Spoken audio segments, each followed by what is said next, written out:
जावरियां सरगोदा आज मार्का हक में पाकिस्तानी कौम और फ़ौज पाकिस्तान की शानदार फतह पर यौम तशक्कुर के मौका पर सरगोदा में सुंदस फाउंडेशन के ज़रिए तमाम तकरीब का इनेकाद किया गया, जिसके मेहमान ख़ुसूसी डिप्टी डायरेक्टर NCHD सरगोदा महर उमर दराज जावरी, जबकि तकरीब में सुंदस फाउंडेशन के इंचार्ज शाहिद मजीद दीगर तंजीमों के सरबराहान ने शिरकत की।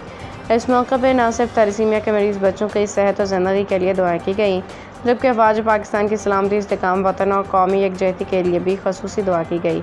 मुनाकिदा तकरीब डिप्टी डायरेक्टर NCHD सरगोदा महर उमर दराज जावरी ने की। हम पाक फ़ौज के शाना बशाना खड़े हैं और उनको खराज तहसीन पेश करते हैं। अजीम शहादा को अपनी अजीम सलाह फ़ौज के शाना बशाना खड़े रहेंगे। तकरीब में थैलेसीमिया के मरीज़ बच्चों में खाना मुख्तलिफ़ अक़साम के तोहफ़े तक़सीम किए। रिपोर्ट ज़फ़र अब्बास, तहसील रिपोर्टर शाहपुर, जावरियां।